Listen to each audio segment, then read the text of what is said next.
오늘은 이 교회 직분 지지난주에 이어서 교회 직분에 대해서 우리가 좀 보려고 합니다. 항존직에 대해서 봤습니다. 그죠? 교회에 어떤 직분이 있다고 그랬습니까? 기억나세요? 크게 보면 장로하고 집사입니다. 장로 집사입니다. 장로 집사. 그런데 장로에는 뭐가 있어요? 치리장로가 있고, 그리고 이제 가르치는, 쉽게 얘기하면 목사가 있죠. 목사. 가르치는 장로가 있는 거예요. 그리고 또 한 부류를 또 이야기하자면 이 교사라고 지칭되어지는 우리의 지금으로 보면 신학, 교수님들 이렇게 되는 겁니다. 그래서 좀 더 따지고 보면 장로, 목사, 교사, 집사 이렇게입니다. 집사가 맨 끝에 있다고 기분 나빠하지 마세요. 집사가 맨 처음 할 수 있어요. 그건 아무 상관이 없습니다. 그래서 하나님께서 직접 교회를 다루시는 게 가장 완전하게 통치하시겠지만 하나님께서는 그걸 원하지 않으시고 성경에서 말씀하신 대로 직분을 두어서 교회를 하나님의 통치와 섭리를 통하여서 교회를 다루기를 기뻐하셨다라는 것을 우리가 봤습니다. 장로는 뭐 합니까? 장로는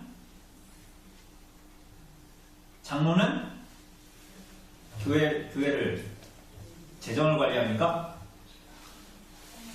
그죠? 성도를 이게 다스린다는 말이 우리는 이렇게 다스리는 장로라고 하지만 성도를 다스린다면 뭔지 장로가 성도를 파는 것 같고 막 그렇잖아요. 근데 그게 아니라 성도의 영적인 상태를 잘 다스린다 이런 의미를 가지고 있는 겁니다. 그죠? 그러면서 교회를 다스린다. 교회의 거룩성을 유지하고 그런 겁니다. 그래서 장로 그리고 또 뭐 있습니까? 목사는 뭐 합니까? 그죠? 말씀을 가르치고 성례를 집례하고 이런 겁니다. 그러니까 목사는 잘 가르쳐야 되죠. 그죠? 우리가 오늘 외적인 은사도 볼 건데 외적인 은사 이 사람이 외적인 은사는 겉으로 보여지는 은사를 얘기하는 거야. 그죠? 그러니까 목사는 잘 가르쳐야 됩니다. 그러니까 우리가 교회에서 목사를 이제 이렇게 추천하거나 외적인 소명이다라고 얘기했을 때는 여러 가지가 있겠지만 그 가운데서 중요한 게 뭐냐면 잘 가르치는 은사가 있어야 되는 거죠. 또 뭐가 있습니까? 목사 말고 신학, 박사, 아니면 교사가 있습니다. 우리가 이제 여기서 얘기한 대로 신학의 근데 이 교사의 중요한 직무는 뭐냐면 이 신학의 연구와 이런 것들을 통해서 교회를 섬기는 데에 초점이 있어요. 그러니까 그냥 교사는 자기가 열심히 공부해서 신학교수 됐다 이렇게 보면 안 되고요. 이 신학교라는 것은 사실은 이 교회를 위해서 존재하게 되는 것입니다. 오늘도 우리가 보겠지만 그래서 이제 교사가 있습니다. 주일학교 교사 맞습니까? 아닙니까? 이 교사? 주일학교 교사 아닙니다. 그리고 집사는 뭡니까? 집사. 근데 집사의 내용에 권사도 들어간다 그랬어요. 그죠? 집사, 권사. 권사라는 말은 성경에 기록되어 있지 않지만 집사는 시니어 집사를 얘기하는 거예요. 그러니까 이제 능숙하게 된 집사를 얘기할 때 권사라고 이해하시면 됩니다. 권사 집사는 뭐 한다고요?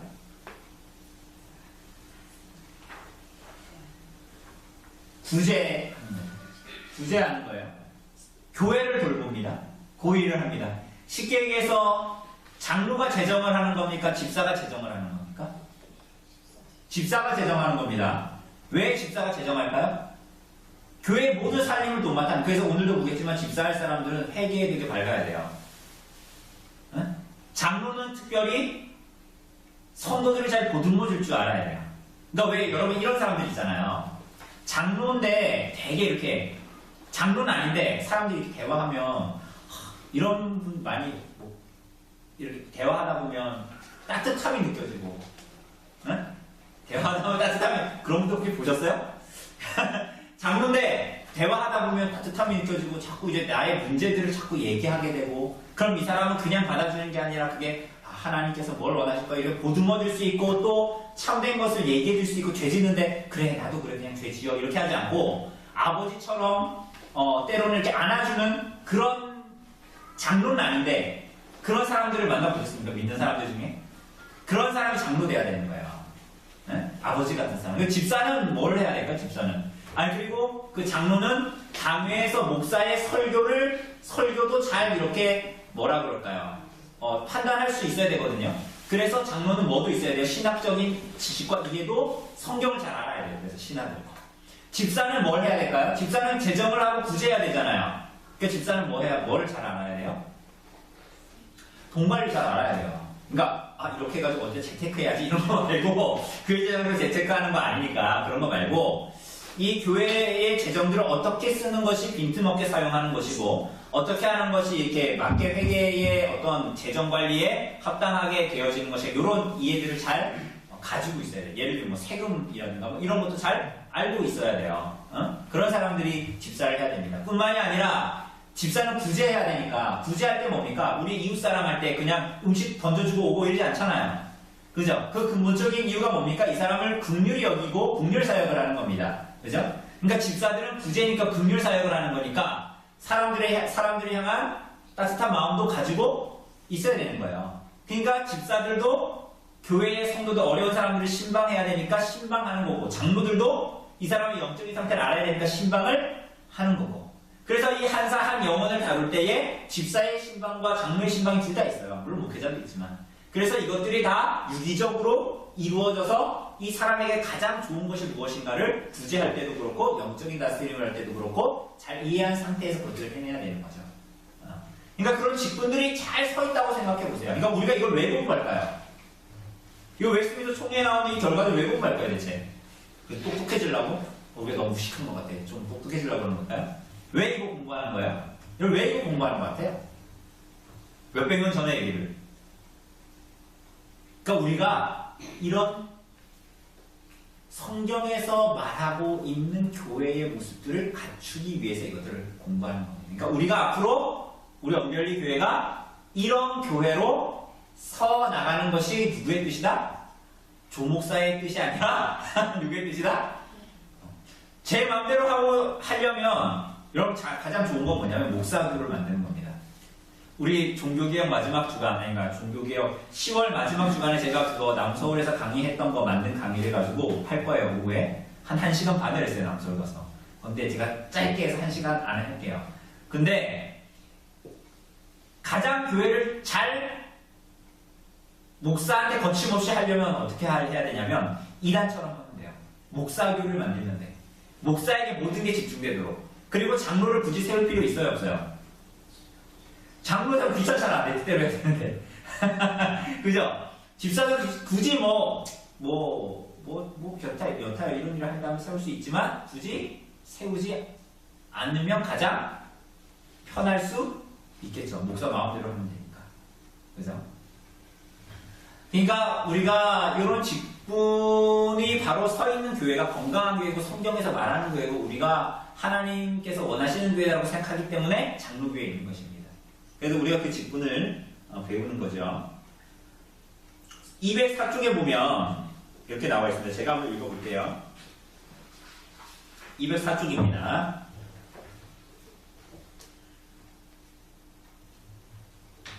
예, 204쪽.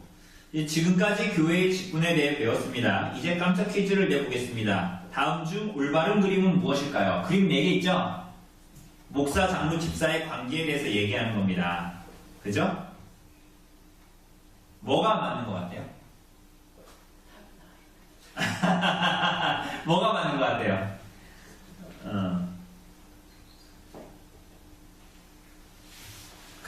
목사와 장로와 집사가 어떻게 되어 있어요? 답에 보니까? 동등하다는 거죠. 그러니까 동등하게 하나님께서 주신 교회에 각자의 역할로 직분을 감당하는 겁니다. 그죠? 팔의 역할이 우리 몸의 역할에 팔의 역할이 있고 다리의 역할이 있어서 우리가 팔로 걸어 다니는 사람 없잖아요. 누구나 오셔서. 그러니까 그런 한 그리스도의 몸을 이루는 이 직분으로서 이 모든 직분들이 있다라는 거예요. 그런데 특별히 사실은 목사의 역할이 중요하죠. 왜 중요할까요? 목사의 역할이. 결국은 교회가 말씀이 없으면 세워질 수가 없기 때문이에요. 그러니까 말씀을 맡은 자로서 목사가 중요한 것이지 목사만 있으면 된다. 맞습니까? 아닙니까? 아닌 거예요. 그래서 우리가 그것을 기억해요. 그러나 목사의 역할은 굉장히 중요합니다. 카톨릭의 의미는 카톨릭의 의미로서 목사가 중요하다는 걸 얘기하는 거 아니에요. 로마 카톨릭은 이렇게 얘기합니다. 자, 우리가 전에도 얘기했죠. 성경이 왜 하나님 말씀입니까? 성경이 왜 하나님 말씀? 성경이 하나님 말씀입니까? 성경이 하나님 말씀이죠. 맞습니까? 왜 성경이 하나님 말씀입니까? 누가 하나님 말씀으로 정했어요? 그렇죠. 그럼 로마 카톨릭은 뭐라고 얘기해요? 교회가 성경을 정했다. 그러니까 교회가 신구약 66권을 성경으로 정했기 때문에 이게 뭐다? 성경이다. 교회가 먼저 있어요? 성경이 먼저 있어요? 그 사람들의 얘기는? 교회가 먼저 있는 거야. 네? 우리는 뭐라 그래요? 우리는 교회가 성경을 정했습니까? 성경의 자증성, 스스로 성경이 하나님 말씀임을 증거한다라고 얘기했습니다. 성경이 하나님 말씀임을 스스로 증거해요. 하나님 말씀이 있어야 교회가 있는 것이지, 아니 하나님 말씀 때문에 교회가 있는 것이지, 교회가 있고 말씀이 생겼습니까? 기회 아니에요. 아니죠. 말씀이 먼저 있은 후에 말씀 때문에 믿는 자들이 나온 거죠. 그렇죠?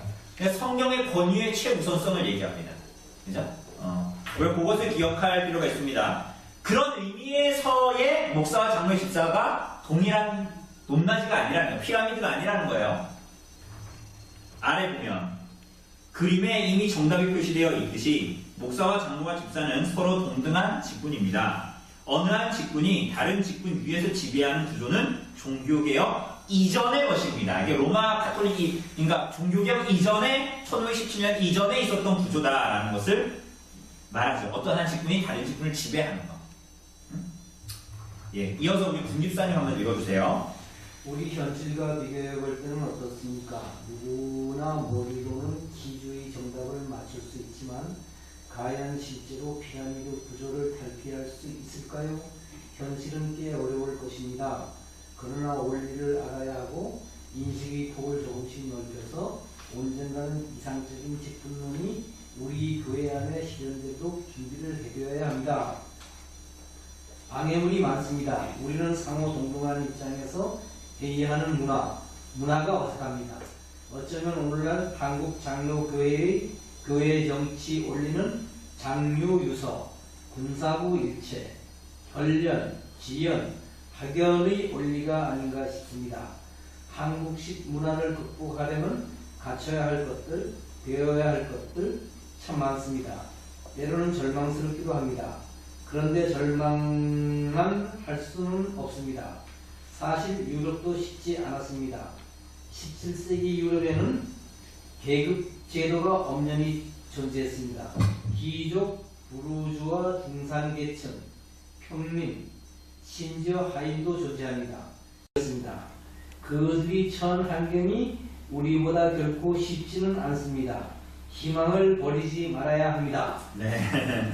장로교의 정치제도 원리를 너무 멀리 떠나와 있어서 그것을 다시 회복하는 일이 참 쉽지 않다라는 것을 사실은 말해요.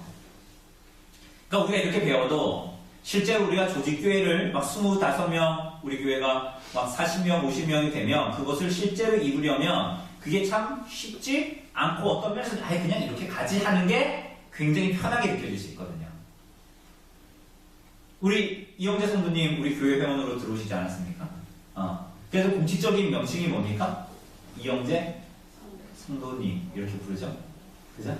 근데 이게 우리가 되게 어색하죠.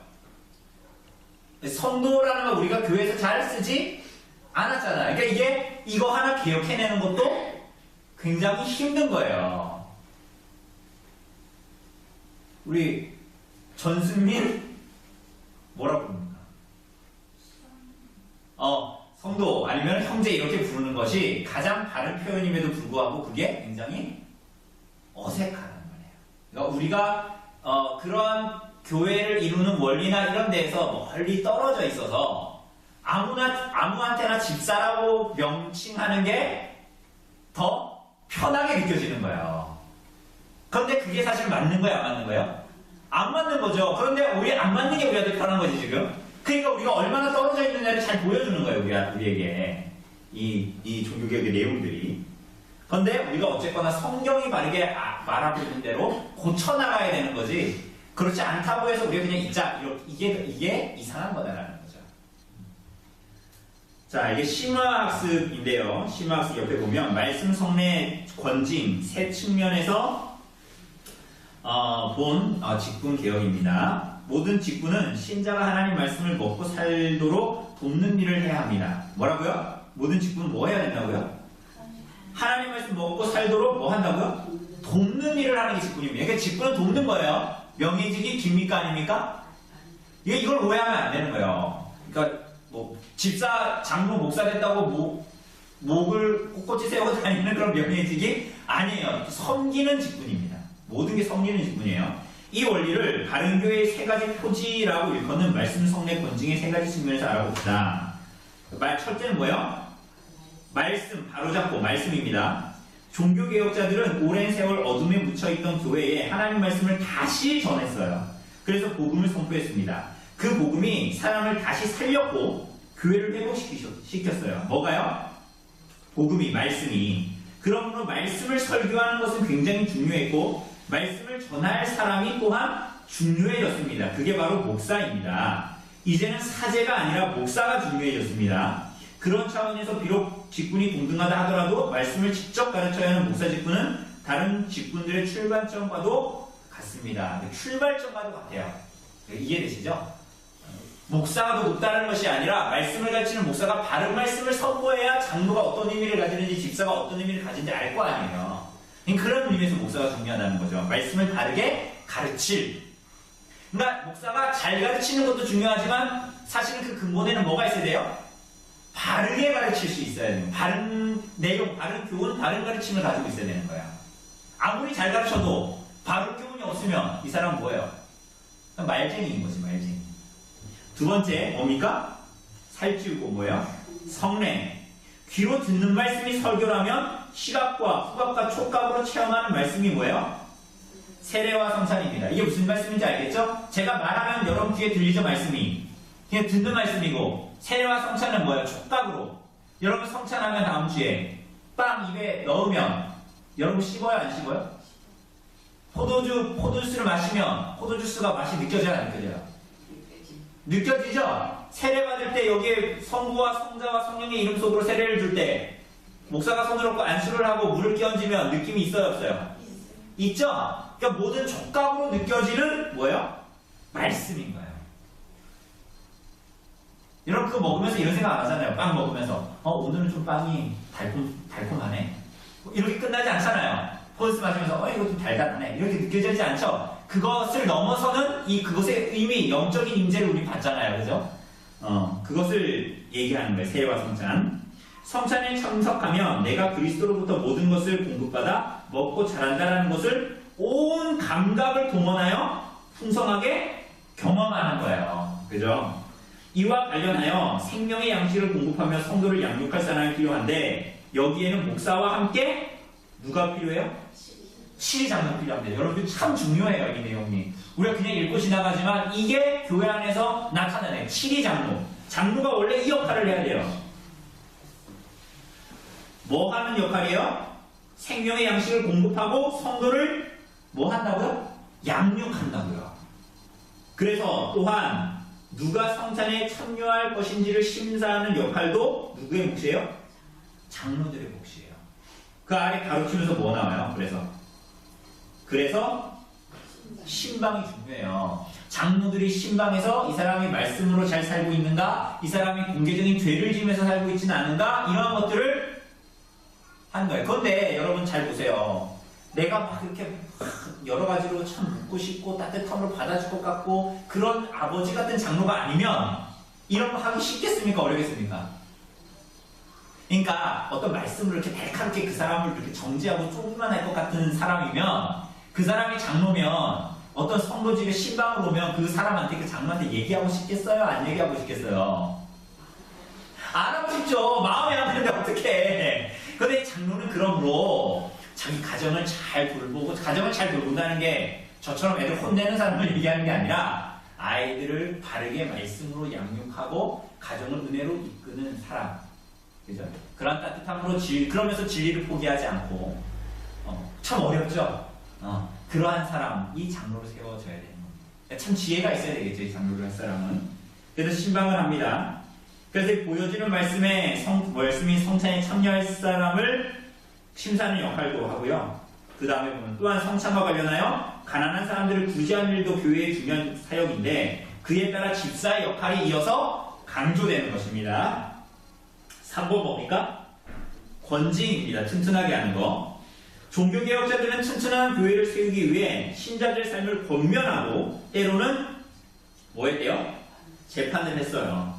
교회는 죄를 지은 신자한테 단순히 벌금을 받고 끝나던 시절, 돈이 목적이었던 시절에 그치지 않고 이제는 실제로 뭐를 요구했어요? 회개하라고 요구했어요. 그죠?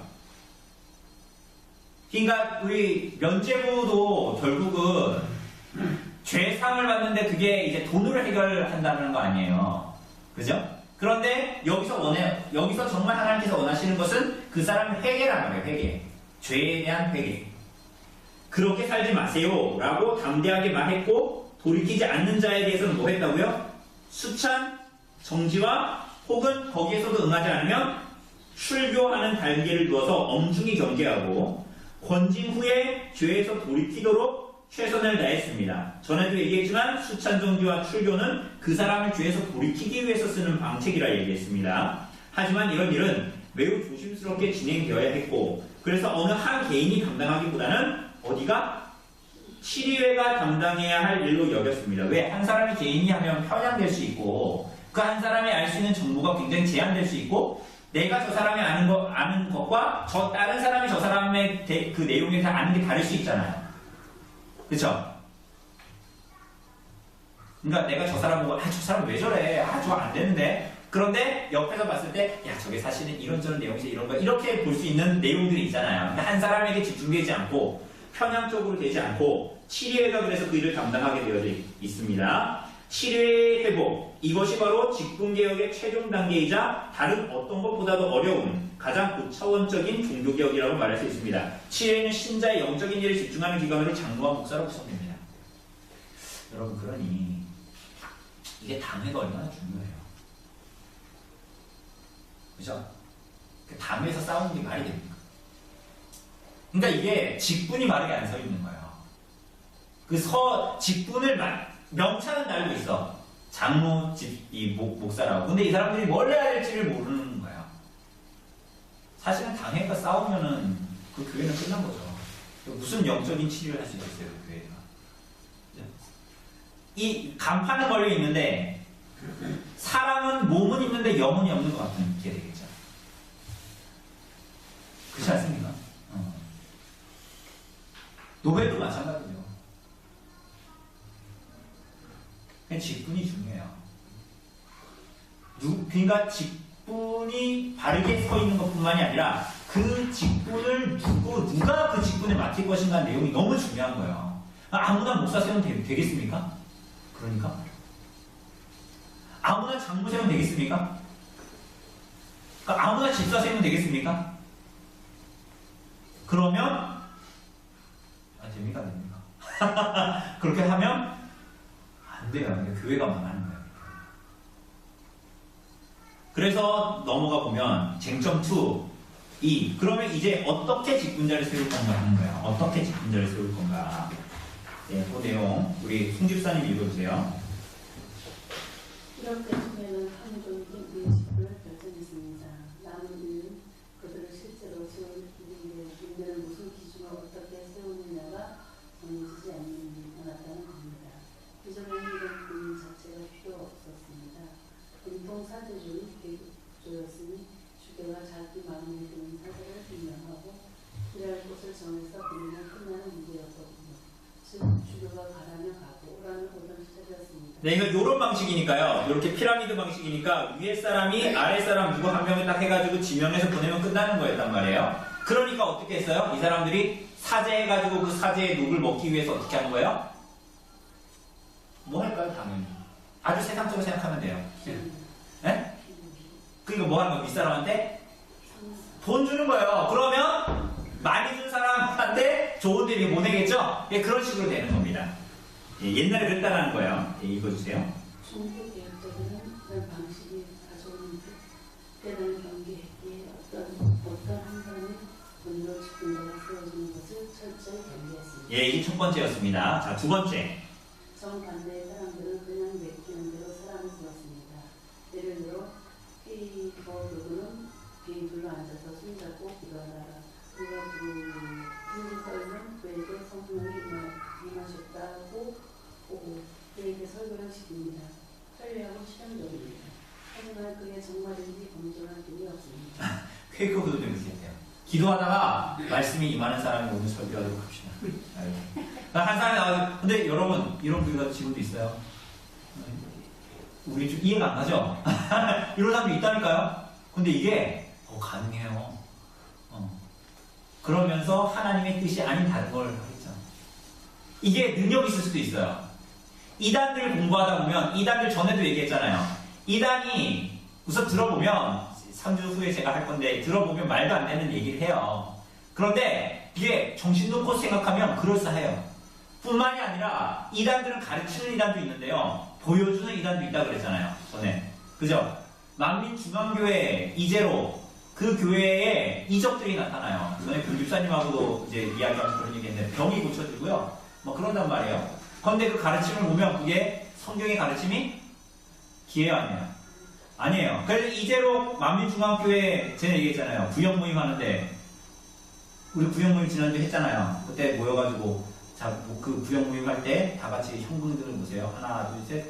그 시간에 셋 딱 보니까 그 형광등이 아니라 배결등인지 모르겠는데 이제로 얼굴이 탁 떠 있었어요. 신기하죠? 장치를 해놓은 게 아니라 이게 실제로 그런 일이 있었던 거예요. 사탄도 병을 고칠 수가 있습니까? 없습니까? 있을까요? 없을까요? 사탄이. 있죠. 왜 없겠어요? 사탄은 물론 그게 하나님의 손 안에 있는 거지만 어떤 자에게 권세를 주어서 통치권을 주어서 그 통치로 세상을 다스리기도 합니까? 안 합니까? 하죠. 물론 하나님의 손 안에 벗어날 수는 없지만 사탄도. 그러니까 그런 이단들이 하는 그러한 내용들도 있단 말이에요. 뭐 병을 고치기도 하고요. 이런 것들 다 할 수 있다고요. 이런 식으로 이제 하는 사람들이 실제로 있어요. 실제로 있는데 그게 정말 어떻게 보면 되게 능력 있어 보이잖아요. 그런 게. 야, 이적을 해냈으니까 능력 있는 거잖아요. 그게. 그렇지 않습니까? 그래서 거기 가고 싶잖아요. 그 기도원에. 여러분, 그게 정말인지 검증할 길이 없습니다. 예. 계속 읽어주세요. 그러면 무엇이 다를까요? 하는 수도 제도를 하면서도 콩가루 집안이 되는 것을 피할 수 있을까요? 종도 계획적으로 두 가지 나는 모두 거부했습니다. 그들에게는 성경에서 추천한 명확한 원칙이 있었습니다. 네, 첫째 뭡니까? 예, 첫째. 결코 한 사람의 권위로 누군가를 세우는 일은 있을 수 없다는 것입니다. 그렇게 되면 그렇게 세워진 사람이 교회를 섬기는 사람이 아니라 자기를 세워준 사람을 섬기는 사람입니다. 자기를 세워준 섬기는 사람을 섬기게 됩니다. 당연히 그렇지 않겠습니까? 그죠? 둘째, 누가 하고 싶다고 해서 그냥 시키지 않고 반드시 그 사람의 소명을 공명합니다. 여기서 짚고 넘어갑시다. 내가 직분자가 되어 교회를 좀 섬기고 싶다는데 왜 남들이 공정하나요? 누가 감히 내가 받은 소명을 알고 따질 수 있나요? 종교 개혁자들은 무슨 근거로 사람의 소명을 검증해야 한다고 말했을까요? 네, 자, 첫 번째. 어떤 한 사람의 권위로 누군가를 세우는 일이 있을 수 없습니다. 그렇죠? 우리가 오전에 설교했던 대로 도르트 신조의 첫 번째 신조가 뭐였습니까? 첫 번째 내용이 인간의 전적인 부패였습니다. 그죠? 사람에게 소망을 둬야 안 둬요? 안 둬요. 그 사람이 아무리 선해 보이고 그렇게 보여도 그 사람의 한 사람의 권위로 누군가를 세우는 일이 있을 수가 없다. 두 번째는 뭡니까? 누가 하고 싶다고 해서 그냥 시키지 않고 반드시 그의 소명을 검증합니다. 어느 날 기도원에 저기 삼각산 기도원에 딱 갔다 오더니 나 불받았다. 나 이제부터 목사가 되겠다. 이렇게 해서 되는 것이 아니라 반드시 그 사람의 소명을 검증합니다. 그죠? 요 내용을 가지고 있어요. 요 내용이 참 중요해요. 이 두 가지가. 그 첫 번째 내용 볼 때 누군가를 세우면 이 세워준 사람을 섬기게 돼 있다. 주교가 임명을 해서 돈을 주든 어쨌든. 그러면 이 사람은 당연히 이 교회를 하는데 이 자기를 세워준 주교를 섬기는 방식으로 나타날 수밖에 없죠. 여러분, 그래서 우리 교회가 참 좋은 거예요. 뭐가 좋아요? 여기 참 감사한 거예요. 뭐가 감사하냐면, 우리 교회는 약간, 우리 성도님들도 알다시피 독특한 구조를 가지고 있죠. 우린 낀 상태예요. 무슨 낀 상태예요? 우리는 사실은 구조는, 시작은 서울에 있는 남서울교회라는 교회에서 우리 교회를 건물을 지어주고 개척을 시켜준 거죠. 맞습니까? 그쵸? 그런 의미에서 보면 이게 좀 구조가 독특한 구조죠. 여의도 순복음교회처럼. 그 순복음교회가 그런 식으로 지교회를 갖잖아요. 막 이렇게. 지교회를 가지고 가장 위에는 뭐가 있어요? 여의도 순복음교회가 있고, 그 아래 막 교회들이 가지를 치는 것처럼 이렇게 형식을 갖춰져 있거든요. 그런데 장로교회는 그걸 추구해, 안 추구해요? 그런 식의 것을 추구하지 않죠. 그런데 어쨌거나 이런 의미에서 선의로 우리 연결리 교회를 이렇게 지원해주고 있음에도 불구하고 여러모로 지원해주고 있죠. 그죠? 우리 교회에 있는 차들이 다 제 차입니까? 다 어디에 속해 있는 차예요? 남서교회에 속해 있는 차인데, 그런데 그렇게 하면서도 우리 교회를 지배하려고 합니까? 제가 남서교회 가는 건 딱 2번밖에 없잖아요. 집중회 2번 가고. 여러분, 근데 제가 이 얘기를 하는 걸 오해하지 마세요. 뭐냐면 대부분의 한국교회가 이런 식으로 하더라도 대부분 꼼수가 있는 교회들이 많아요. 어떤 꼼수를 가지고 있을까요? 큰 교회가 작은 교회를 이렇게 가지고 있어. 그럼 뭐야? 큰 교회에서 이 큰 교회에서 목사가 목회를 하다가 은퇴를 하면 여기 가겠다는 속셈이에요. 이런 교회들이 굉장히 많아요. 그러니까 평소에도 간섭을 하겠어요, 안 하겠어요?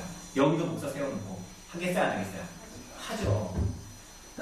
전혀 그런 게 없어요. 너무 없어서 잘 우리 소식을 모를 정도로. 그러니 우리가 이런 약간 애매한 상태에 있지만 어쨌거나 우리가 이 가운데서 오히려 정말 참으로 성경에서 말하고 하나님 원하시는 교회가 무언가를 우리가 더 깊이 알고 연구할 수 있는 거죠. 그러면서 막 쪼들리면서 그렇게 하는 게 아니라 그래도 나름 그래도 그렇게 막 쪼들리면서 어렵게 하지 않고 풍족하게 할 수 있는 기회가 나중에 처음 가서 물어보세요. 이런 기회를 잡은 교회들이 얼마나 있는지 많지 않단 말이에요. 그러니까 우리가 그런 소명들을 잘 가지고 우리가 이제 임해야 되는 거죠. 공부해야 되는 거고. 자, 그래서 어쨌거나 소명을 검증합니다. 그러니까 그 옆에 페이지에 가보면 오늘 많이 못하겠네요. 옆에 페이지에 가보면 뭐라 그래요? 그러니까 내가 한다고 해서 하지, 그 사람의 인생의 미덕이 참거네.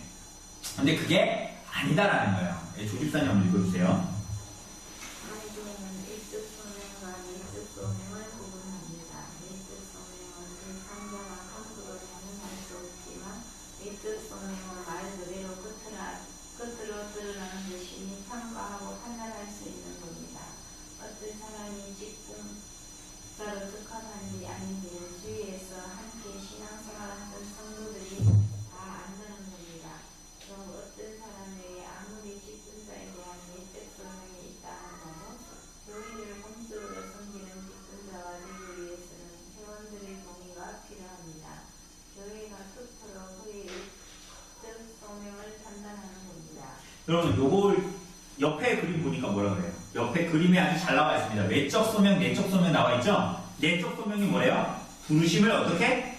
주관적으로 확신해요. 어떻게? 하나님께서 내게 이런 할 수 있는 은사를 줬구나, 이런 뜨거운 마음을 줬구나, 이럴 수 있잖아요. 그게 내적인 은사예요. 근데 그것으로 된다고요?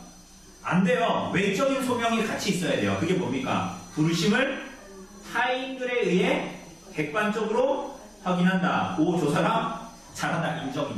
그러니까 이게 뭐냐면, 이게 근데 타인이라고 해서 교회 밖에 있는 사람을 얘기하는 것이 아니에요. 교회 공동체에 속해 있는 사람들에게 그것이 확인돼야 되는 거예요. 그러니까 여러분, 옛날부터 저는 이걸 얘기하고 싶은 거예요. 여러분에게. 이제서야 얘기할 수 있는데요. 여러분, 구역을 맡은 사람이든 무엇을 맡은 사람이든 아주 작게, 이건 지금 직분에 대해서 얘기하고 있지만, 지금 우리들의 현장에서는 아주 작게, 그게 구역장이든, 그게 전도회 회장이든 아무 상관없이, 그리고 그걸 우리가 이제 투표를 하잖아요. 어쨌거나, 연말에. 그런 거 할 때 여러분 잘 생각하셔야 돼요. 여러분, 이거 아주 중요한 거예요. 저 사람이 작년에 했으니까 이제 이 사람 해야지. 이런 식으로 생각하면 안 돼요. 여기 잘 기억하셔야 됩니다. 안 돼요. 그렇게 하면. 그러니까 제가 이거를 예전에는 왜 얘기를 못했냐면 여러분들이 이러한 내용들을 모르니까 얘기를 안 한 거예요. 제가. 이거 하려면 많은 시간이 걸리니까. 근데 이제 이미 4년 5년이 지나고 있어요. 이제 우리 얘기할 수 있잖아요. 이 본문을 이거 공부하면서. 저 사람이 그런 의사가 없지만 안 시켜주면 좀 그러니까 돌아가면서 한다라는 유아기적인 생각을 버려야 돼, 이제. 우리 나단이 이현이까지 마저도 여기 공갈꼭지 지금 물고 다닙니까? 안 물고 다닙니까? 안 물고 다니죠? 그쵸? 그런데 가끔 여러분 가다 보면 저 정도 나이 되는 데가 그거 물고 다니는 애들 있어요. 그게 미정상인 거야. 계속 그렇게 해가지고 저처럼 컸는데 38살짜리가 공갈꼭지 물고 다니면 돼요? 안 돼요? 안 되잖아요. 그러니까 우리의 하나님을 믿고 교회가 어떻게 나아가야 되는 사상이 고치될수록 그런 것들이 없어져야 돼. 누가 말해서 없어지는 게 아니라 그런 것들이 사라져야 돼. 사라져야 돼. 자연스럽게. 누가 너 공갈꼭지 물지마 이렇게 해서 이현이가 안 무는 거겠습니까? 이제 성장하고 이도 잘하고 이제는 그거 안 물어도 사니까 그냥 그걸 하지 않게 되는 거죠. 버리게 되는 거죠. 우리 집에 공갈꼭지 없어요. 그래서 마찬가지예요. 교회의 사상이 고치되고 성장할수록 그러한 것들을 벗어버려야겠구만. 그게 익숙해서 계속 공갈꼭지 물고 싶거든요. 애들이 초기에 공갈꼭지 물고 있다가 그거 맨날 물고 자다 그거 떼면 어때요? 애들이 막 물죠? 그럼 그거 계속 물고 있어야 돼요? 아니죠. 그거 버려야죠. 그죠? 교회가 그러하다는 거예요. 그러니까 우리가 이런 내용들을 배우면 교회를 이루어가는 지금 장로와 집사는 우리 교회가 너무 작아서 없지만 교회를 이런 것들 아주 작게부터 시작해야 되는 거예요. 그게 공적인 직분은 아니지만 교회를 섬기고 여러 가지 이러한 것들에 대해서 우리가 잘 교회를 이룬다는 것이 뭔가에 대한 사상이 고치될수록 그걸 세울 때 이런 방식으로 세워야 되는 거예요. 내적으로도 외적으로도 저 사람은 그런 은사가 있는 거구나 라고 인정을 받는 사람들이 그것들을 감당할 수 있어야 되는 거예요. 그래서 여기에 보면 뭐라고 그래요? 교회를 공적으로 섬기는 직분자가 되기 위해서는 회원들의 동의가 필요합니다. 그런데 여러분 이건 민주주의가 아니에요. 이따가도 볼 거지만 이어서 읽어주세요. 이들은 장로와 집사를 상주로 세운다면 판단의 것들이 어떻게 될까요? 자기 가정을 잘 다스리지 못하며 장로가 될 수 없습니다. 왜 자기 가정을 잘 다스리면 장로가 될 수 없습니까? 장로는 뭘 해야 되기 때문에 장로는 교회를 다스려야 되기 때문에 자기 가정도 못 다스리면 되면 안 돼요. 안 되죠. 남경필 그 아들 그렇게 됐잖아요. 그런데 그 사람이 중요한 얘기를 했죠. 자기는 그 역할을 계속 수행하겠습니다. 여러분 세상은 그렇게 해요. 세상은 그렇게 하는 게 맞아. 왜? 그거랑 그거는 별개거든요. 그런데 교회는 그렇습니까? 그렇지 않아요. 자기 가정을 잘 못 다스리는 자에게 어떻게 교회를 다스리라고 하겠어요? 그 다음 읽어주세요. 자기 재산 관리를 잘 못하면 집사가 될 수 없습니다. 왜 그럴까요? 왜? 집사는 뭐 해야 되기 때문에? 교회를 잘 챙기고 그렇게 잘 구제를 베풀고 긍휼을 베풀어야 되는 그 직분이기 때문에 자기 재산도 잘 관리 못하면 집사가 될 수 없죠. 예를 들면 자기가 막 집에서 뭐 가계부도 안 쓰고 허랑방탕하게 맨날 그렇게 사고 막 빚더미에 막 올라와 있어. 그럼 교회의 직분을 맡으면 그 교회 살림을 어떻게 할까요? 안 봐도 뻔하잖아요. 그런 식으로 하겠죠. 그러니까 그런 사람 집사가 될 수 없습니다. 읽어주세요. 이런 원칙에 따라 평소에 성도들은 어떤 사람이 장로와 집사로 적임자인자를 잘 살펴야 합니다. 목사 역시 같은 원리입니다. 다만 절차상 선술은 아니고 참김으로 그의 외적 소명을 판단합니다.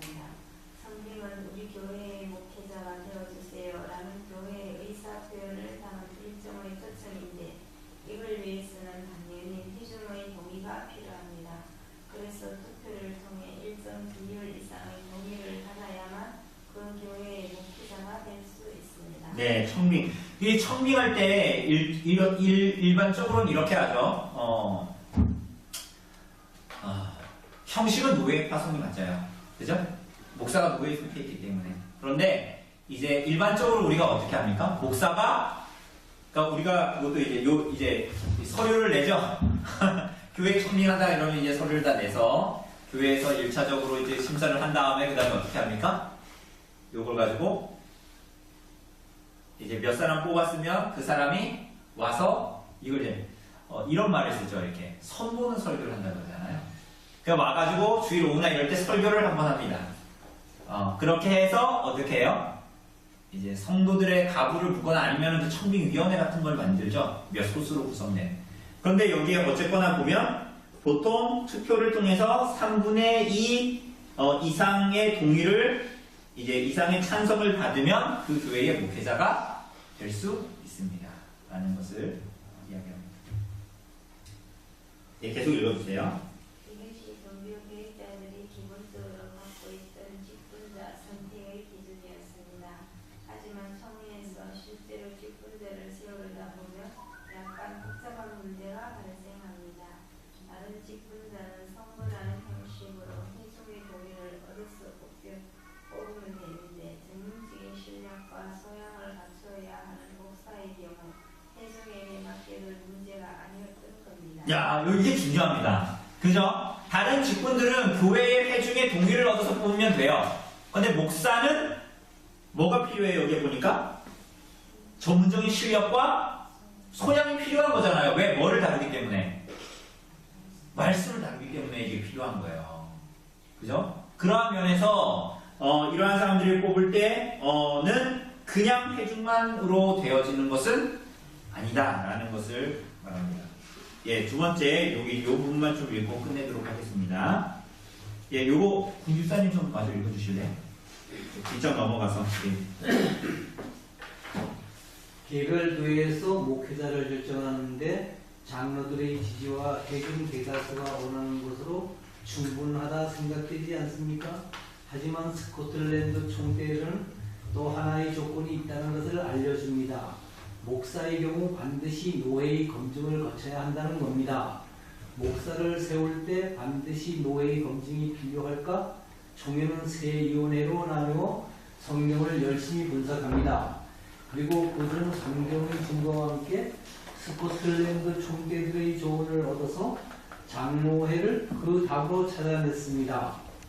목사와 장로로 구성된 노회라고 하는 더 넓은 치계에서 목사를 세워야 한다는 겁니다. 이렇게 되면 목사는 대중의 청빙뿐만 아니라 노회의 검증까지 받아야 합니다. 즉 노회에서 검증된 사람을 노회에 속한 교회가 청빙할 수 있게 됩니다. 이런 시스템은 당시 장로교회의 독특성입니다. 네, 자, 목사는 회중의 청빙을 받을 뿐 대교회에 그 목사 회중의 청빙 3분의 1의 청빙을 받을 뿐만이 아니라 뭐도 있어야 된다고요? 노회에 있는 목사와 장로들의 검증을 통과한 사람을 노회에 속한 이 교회에 청빙할 수 있게 해주는 아주 독특한 시스템을 가지고 이게 장로교회만의 독특한 시스템입니다. 그러니까 뭐를 굉장히 중시하는 겁니까? 하나님의 말씀에 대한 이 중요성을 가지고 있어. 그 직분을 맡은 사람은 아무나 세우면 된다, 안 된다? 안 된다라는 것을 굉장히 중요하게 가지고 있었던 거예요. 그런 의미로 보면 참 한국교회가 지금까지 이렇게 있는 게 정말 하나님의 은혜입니다. 이게 형식적으로는 가지고 있는데 실제적으로는 이루어지지 않고 심지어는 개교에서 어떤 이 사람은 우리 교회의 목회자로 이렇게 목회자 후보생을 이렇게 합니다라고 추천하는 것조차도 너무 가볍게 하거든요. 우리 주중에 제가 아는 지인으로부터 연락이 왔어요. 어떤 기독교 사업체에 들어가 취직하려고 하는데 그 사업체에서 요구하는 서류 중에 하나가 내가 어느 교회 다니고 있다는 교회 출석 증명서였어요. 그런데 저한테 전화가 와서 자기는 아닌데 자기 아는 사람인데 거기 취직을 하려고 하니 너네 교회에서 교인 출석 증명서를 좀 구하실 수 있냐 이렇게 저한테 연락이 왔어요. 그래서 제가 뭐라 그럴게요? 여러분 저 그런 사람으로 생각하시면 돼요. 택도 없는 얘기 하지 말라고 그러면서 그 친구에게 뭐라 했냐면 너네 교회 목사한테도 못할 얘기를 왜 나한테 얘기하냐? 그런 얘기했어요. 그런가? 야 그건 좀 아니지 않니? 이렇게 얘기했어요. 그러니까 이러한 내용들을 전부 다 보면 그러니까 우리가 교회가 얼마나 너무나 순진하고 좋은 게 좋은 거다. 그러니까 장로가 아버지 같아야 하지만 방종시키는 아버지 같으면 될까요? 안 될까요? 네 마음대로 해라 이런 아버지 같으면 될까요? 안 될까요? 안 되죠. 아버지가 때로는 진리에 대해서 말하고 그걸 안 돼 매를 수 있는 아버지가 그를 참으로 사랑하는 거지. 걔가 개차반인데 그냥 개차반을 살도록 냅두는 아버지는 아들을 안 사랑하는 거지. 맞습니까? 그러니까 이러한 내용으로 우리가 이제 이걸 이제 이해할 수 있죠. 그러니까 목사 교회가 너무 순진하게 좋은 게 좋은 거다 이렇게 가면 안 되는 거예요. 그건 그 사람을 위하는 게 아니에요. 예를 들어서 만약에 제가 저한테 연락 온 그 사람한테 아 그래? 야 그래 좋은 게 좋은 거지. 요즘같이 청년 실업이 이렇게 어려운데 어떻게 하면 취직해야 라고 하면 당장은 좋을 수도 있겠죠. 그죠? 근데 그 사람 제가 봤을 때는 그 사람이 과연 교회 다니까 약간 의문이에요. 그죠? 그 사람이 교회 다니면서 자기네 교회에 달라고 그러면 되지. 그죠? 그러니까 아마 교회 안 다닐 확률이 높아요. 그런데 그런 사람에게 만약에 제가 그 교회 출석 증명서를 떼준다고 생각해 봅시다. 그럼 그 사람은 교회를 대체 뭐라고 생각할까요? 그러니 교회가 너무 순진무구하게 그렇게 하지 말고 어떻게 보면 좀 까탈스러워야 돼. 진리에 대해서 그리고 교회를 이룸에 대해서는 성경의 근거에서 까탈스러울 필요가 있죠. 어쨌거나 이러한 것이 목사를 아무렇게나 세우는 게 아니라 노예 검증까지 받게 되어져 있는 이 장로교의 독특성입니다. 직분자를 아무렇게 세우지 않았다는 거예요. 쉽게 얘기하면. 다음 주에 우리가 더블 체크, 회중의 투표 플러스 노예 검증 이 내용을 좀 보도록 합시다. 질문 있으십니까?